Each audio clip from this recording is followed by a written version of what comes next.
Hi everybody, Creative Katie, Karen Burchill here. Welcome to my channel. In today's video, I'm going to share with you the 5 benefits of doing a stash building session.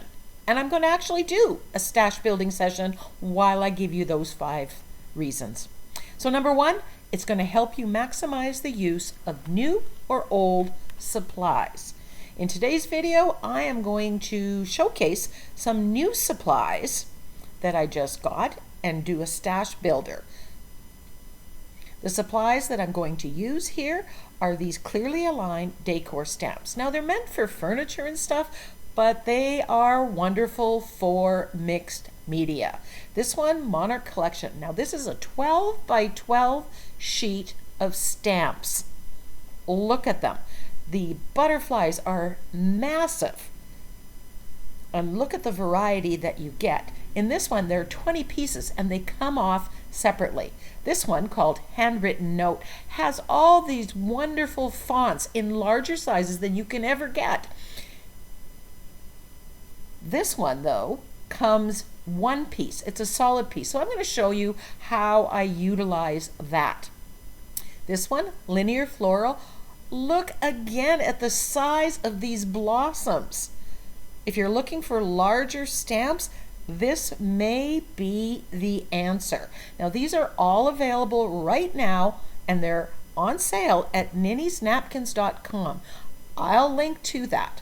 Look at the letters here, the font. You can stamp these on to a background. Number 2 reason, you're going to turn trash into treasure while doing a stash builder. Now here I am stamping on the excess plies of napkins. You know, the stuff you peel off when you want the top layer? I'm going to use that. This makes beautiful, wonderful collage papers. Later on, I'm going to do some stamping on copy paper that is already printed on one side. These are things that would be in the recycle bin. So how are we going to put ink on this? Well, I'm not going to do ink. I'm going to do acrylic paint. And I put acrylic paint on a glass pane there, and I'm going to apply it easy peasy with my brayer. Now, with this Handwritten Note one, when I first saw it, I was disappointed that it wasn't in separate pieces. And I thought, okay, but I can cut it. And I still might, but when I'm using it this way, how easy is this to put it on the napkin ply, or it could be on tissue paper, it could be on rice paper that you can use. Now I'm using a brayer to make sure I have good contact and good imprint. Putting it on the napkin ply or tissue paper allows you to collage it onto things that have texture, or on a canvas that has give and you may not be able to get a great stamp. So here I am just going to do oodles of papers using that same stamp. I'm just going to apply more paint and do lots of collage papers. I know that I use a lot of text or script in my art. It shows up on a lot of them. I love the look of it. So having this in my stash is a good idea. And this Handwritten Note stamp, love, love, love it. It is going to get so used, so it's very worth the price of it. And you have to measure that. Is it something that you're going to get a lot of use of? And that's your own personal style. Look at this. I just absolutely love this. So I did a lot more than what I'm showing you on the video during my stash building session. In fact, this collage paper I am going to put on this background that was in my stash, It has texture on it. So that's in an upcoming video. So if you're not a subscriber, hit that subscribe button, click on the bell so you're notified of upcoming videos and you won't miss this video. So now I'm going to use the Monarch collection, and I love butterflies, dragonflies, and I wasn't sure about some of these. Would I use the ladybug? Would I use the bees? But I want to get to know my stamps. So putting ink on them or putting paint on them, using them, seeing what they really look like might give me ideas along the way. Now, because these all come apart, you can use your regular acrylic blocks and you can stamp onto the napkin ply. The way I create, I tend to like it on copy paper. So I am applying it with brayer and stamping. And I'm loving the look. It's a little bit texturized because I'm using acrylic paint. Now I can colorize these at a later date, or here I thought, oh, I'm going to add some yellow to this, didn't clean the brayer, and see what color. So again, this copy paper has print on the other side. Some of this is packing slips that I got when I order stuff. I know that I'm going to use butterflies and flowers a lot in my art in different ways. So having these in my stash make sense. Look how cute those bees are. Right about now I thought, you know what, instead of brayering it on, maybe I could use my gel plate as a stamp, especially with the smaller ones, and that worked really well. So I like to give you options. I love these bees. Aren't they cute? The next reason or benefit is doing a stash builder saves time on cleanup because you're only cleaning the brayer once. You're only cleaning the stamp once. You might have made 10, 12 sheets of it, but you're only cleaning it once. So here's what I recommend. While doing the stash builder, have a tub of water with some Murphy's Oil soap. When you're done with a stamp, throw it in there, and then at the end of the session, just grab it. You can work out the paint out of the stamp with your fingers like I'm doing, or if there's some stubborn ones, grab a toothbrush or a nail brush and just scrub out the paint. Easy peasy. But you're only doing it once. And doesn't that save time? So here I'm just stamping more, and I'm determined to put paint on every single stamp that I have in those four 12 by 12 stamps. When you're doing a stash builder, if a stamp doesn't work exactly right, so what? Cut it off, eliminate it. Smaller stamps, I put on one acrylic block and stamped once. That worked really well as well.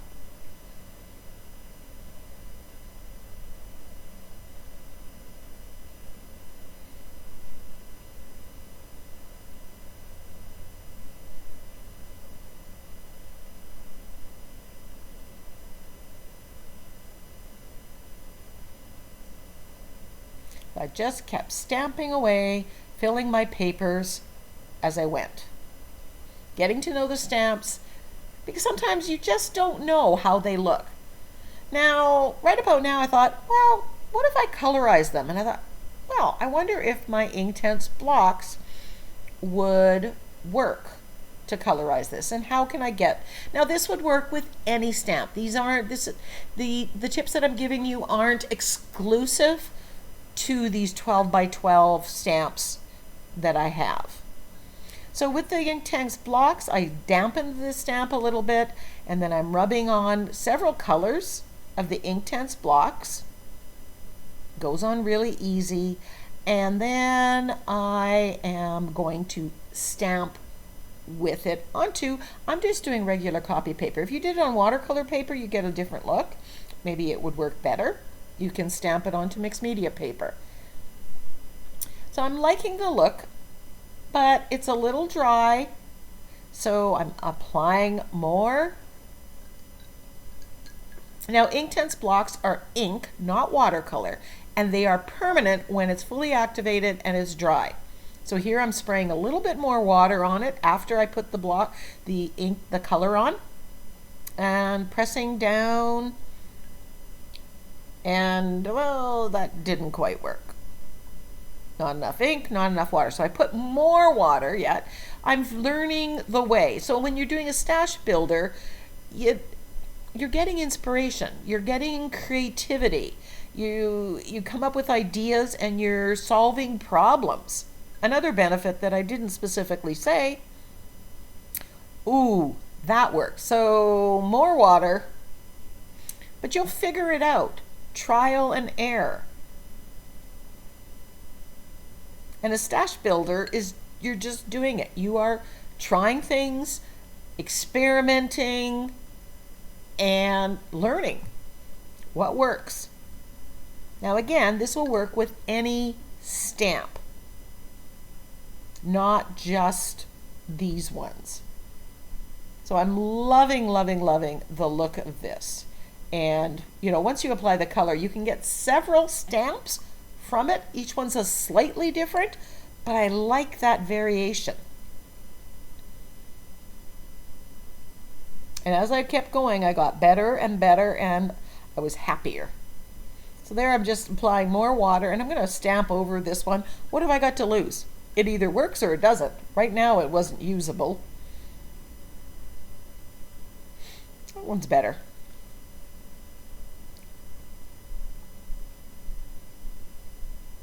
You can play around with the colors. So a stash builder will help you get through an artist block, because you're going to just do things by rote, by again and again, and it just, you get out of that thinking part of your brain and more into the creative part of your brain. And as I went through any stash builder, I get more creative, I get inspiration. Then I thought, oh, this dragonfly, I can do this. I'm getting this watercolor look. I'm using my Inktense blocks. Later on, I'm going to use some stencil butters.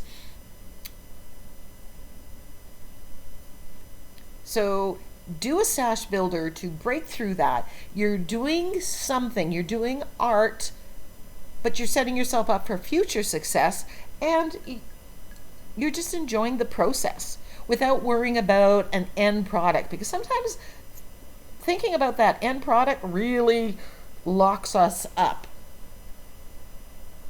Look at those dragonflies. Don't you think they will look lovely on a page? Now I need some black and white ones, because I know I can A, colorize them later, or use them as black and white on a colorful, lively background that I like to create.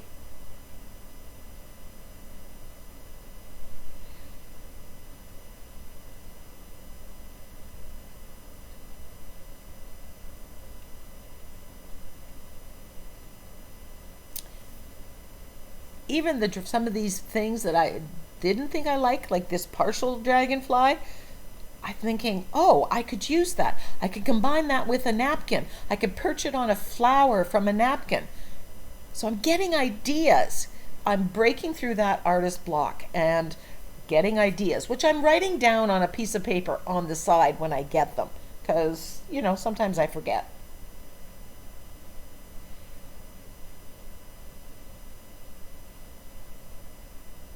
So if you like butterflies, this Monarch collection, it is a definite keeper.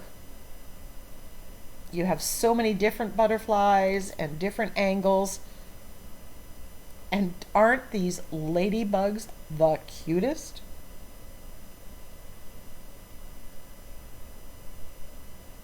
Now this one has larger levels, which that really drew it to me. Now, because they all come apart, unlike the handwritten note one, you can move them anywhere on a canvas, on an art journal page. Now, all of these I could take and stamp directly onto a page while I'm creating an art journal page or a canvas. The advantage to putting it on the napkin is that allows you to put it when there's texture on your mixed media piece, which is often the case, and you're not going to get a good stamp. So this kind of circumvents that problem, especially when it comes to the focal images, the butterflies, the dragonflies, the flowers. And here I can move it around, and I can use just part of the stamp. This is just going to add interest to my background. I'm not really interested in being able to read it. This may be a first or second layer, and other things are going on top of it. Now, if I took this stamp set and played with it a little bit more, I think my creativity would come out and I'd get other ideas for how to use it. But I didn't want to spend too much time in the video doing that. But you can mix and match your stamp sets. So I'm just limiting myself to these 4, which I think is a good recommendation for you all. Don't burden yourself by putting too many things on the table. So when you pull out for stash builders, limit the stencils or limit the stamps, limit maybe even the colors, and really play with that and get ideas. Then the next time, pull out others.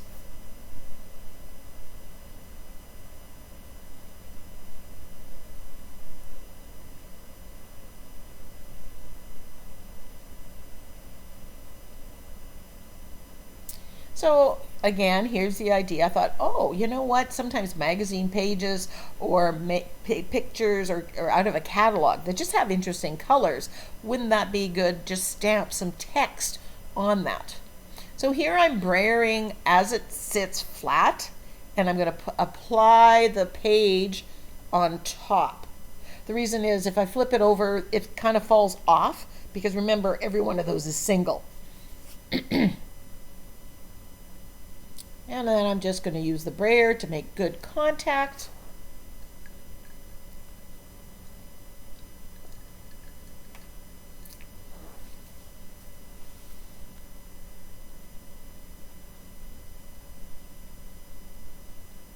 And then I thought, you could put it on a gel print. So you could pull out some gel prints that aren't quite good yet. Just add another layer to something that you already have in your stash. So when I rip this up, you're going to see the colors from the gel print. You're going to see some of those letters. We've got a couple layers of interest going on. That's interesting. I might use that as an Insta background on an upcoming page. So again, because each part moves differently, I can combine them in different ways, get a different effect. Apply the acrylic paint, and I'm using Liquitex Basics Fluid acrylics and some regular Liquitex Basics acrylics. Here I'm putting it onto an art journal page, and that video I'm going to do 2 pages from stuff that I created in this stash builder session. There, I just randomly put it in the middle, didn't plan it out. Here's a bonus reason for doing a stash builder: for the fun of it. I am always in a good mood after I do a stash builder video or stash builder session. It's just fun. Here I'm just taking this, now that I have it, I have to clean it up, so I might as well get some more collage papers going. I'm not worried about where this is going, how it's going to end up.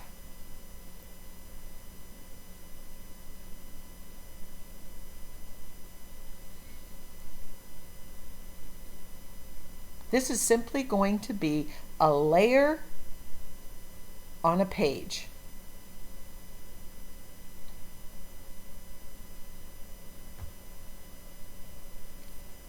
And here I'm mixing some of those florals with the text, layering it up. Much like those Tim Holtz and other people's collage papers. We don't have to spend money on them. We can create them all by ourselves.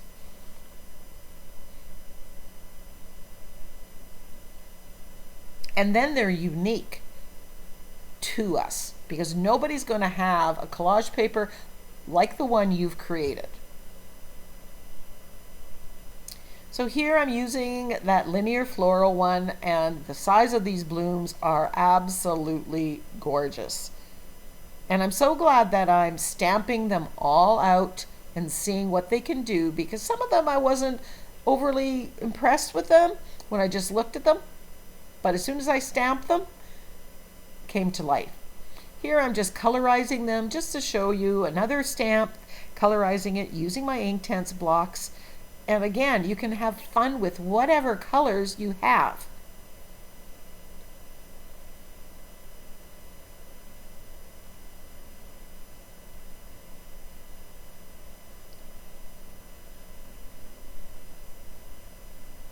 Now, a warning, the Inktense blocks may stain the stamps, but it doesn't damage it in any way, shape, or form. So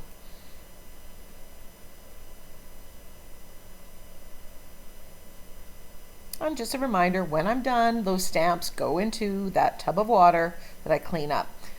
At this point, I was pretty much tired. I was done, and then I thought, how would it work for the stencil butters? Now, stencil butters are like modeling paste, and you're going to get more texture. So I decide I'm going to put one color on. I'm going to brayer it on.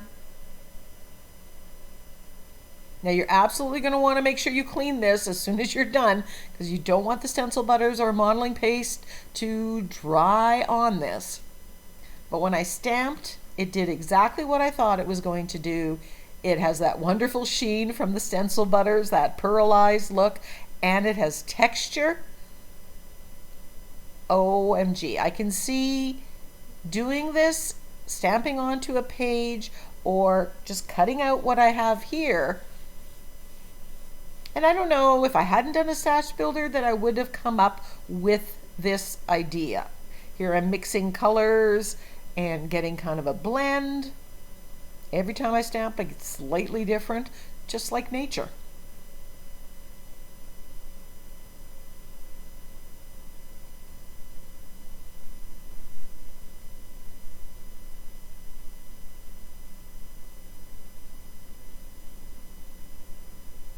And I hope in doing this video is that you're going to go and do a stash builder and have as much fun as I did doing this. And the number 5 reason, it speeds up the creative process, because now you have this fodder, you have this ephemera, these collage papers and focal images that you can grab and use while you're doing a page. You don't have to get out the stamps. Here's just a sampling of some of the stuff that I created during this stash builder session. I have all these beautiful collage papers that I'm going to store in these plastic envelopes. I've got all these florals ready to be colorized, cut out, and add it to a mixed media project. I also have all these bugs and butterflies and dragonflies. You are going to see definitely these dragonflies, and I have an idea for these ladybugs. Oh, and these bees. Oh, I've got so many ideas.